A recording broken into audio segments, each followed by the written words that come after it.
আমরা street style chowmein খেতে তো সকলে খুব ভালোবাসি, কিন্তু শুধুমাত্র হাইজিনের জন্য সেটাকে অ্যাভয়েড করি। আবার স্ট্রিট স্টাইল চাউমিন আমরা বাড়িতেও সেইভাবে বানাতে পারি না, যাতে সেই স্বাদটা আমরা পাই।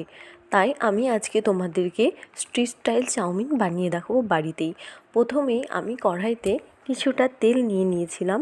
এরপর তেলটা হিট হওয়ার পর আমি এখানে ভেজিস হিসেবে আগে থেকে কিছুটা পরিমাণ আলু ও কিছুটা পরিমাণ গাজর কুচিয়ে রেখেছিলাম। সেই কুচিয়ে রাখা গাজর এবং আলুগুলোকে আমি সেই তেলের ওপর দিয়ে ভালোভাবে নাড়াচাড়া করে কিছুক্ষণ ভেজে নিয়েছিলাম। এরপর আমি কিছুটা পরিমাণ পেঁয়াজ কেটে রেখেছিলাম আগে থেকেই পরিমাণ মতো। তারপর পেঁয়াজগুলোকে ভালোভাবে আমি সেই আলু ও গাজরের সাথেই ভেজে নেব। পেঁয়াজগুলোকে ভেজিসের সাথে যতক্ষণ ভাজবো যতক্ষণ না সেটার কালারটা রেড ব্রাউন হয়ে আসে। এরপর ঝালের জন্য আমি কাঁচা লঙ্কা অ্যাড করব। কাঁচা লঙ্কা দেওয়ার পর আমি ভালোভাবে ভেজিসগুলোকে একসাথে নাড়াচাড়া করে নেব, যাতে ভেজিসগুলো তলে লেগে না যায় আর ভালোভাবে ফ্রাই হয়ে যায় একসাথে। তোমরা দেখতেই পাচ্ছ আমি কিভাবে ভেজিসগুলোকে ভালোভাবে ভেজে নিচ্ছি। এরপর আমি 6 প্যাকেট চাউমিন নিয়েছিলাম।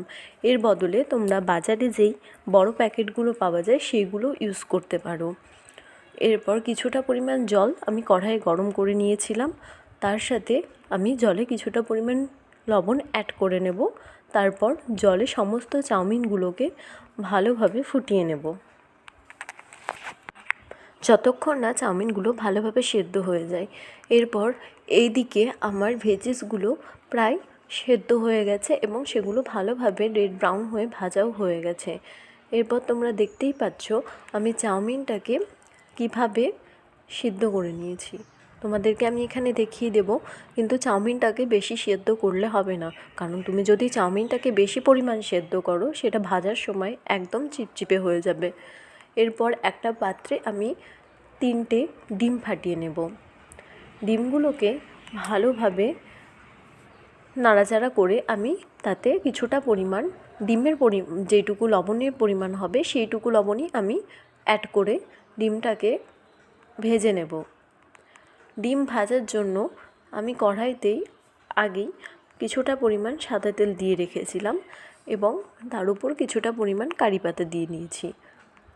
ভালোভাবে কারি পাতাগুলোকে নাড়াচাড়া করার পর যেই ডিমগুলো আমি ফাটিয়ে রেখেছিলাম সেই ডিমগুলোকে দিয়ে ভালোভাবে আমি ততক্ষণ নাড়াতে থাকবো যতক্ষণ না ডিমটা ফুরফুরে হয়ে আসে। ডিমটাকে আমরা ততক্ষণ ভাজতে থাকবো যতক্ষণ না ডিমটা ঝুরঝুরে হয়ে যায়। আর আমি যেরকমভাবে ভাজছি তোমরাও সেরকমভাবে কন্টিনিউয়াসলি তোমরা ডিমটাকে ভাজতে থাকবে, গ্যাসটাকে একদম হাই ফ্লেমে রেখে। এরপর আমি আগে থেকে ভেজে রাখা ভেজিসগুলোকে সেই ডিমের সাথে ভালোভাবে অ্যাড করে নাড়াচাড়া করে মাখিয়ে নেব। এরপর ভালোভাবে নাড়াচাড়া করে মাখিয়ে নেওয়ার পর আমি যেই চাউমিনটা আগে থেকেই সিদ্ধ করে রেখেছিলাম সেই চাউমিনটাকে এর মধ্যে দিয়ে নেব। চাউমিনটা দেওয়া হয়ে গেলে আমি এবার ভেজিসের সঙ্গে চাউমিনটাকে ভালোভাবে মাখিয়ে নেব, যাতে চাউমিনটা পুরোপুরিভাবে একদম ভেজিসগুলোর সাথে মিশে যায়। এরপর আমি কিছুটা পরিমাণ সয়া সস, কিছুটা পরিমাণ টমেটো সস এর ওপর দিয়ে নেব।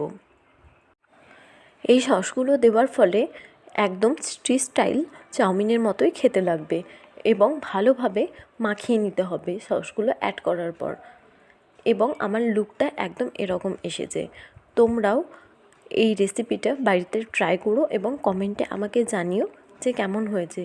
আচ্ছা দাঁড়াও, আমাদের বাড়ির খুদে সদস্যর রিভিউটা একবার শুনে যাও। কাকুমনি খুব সুন্দর।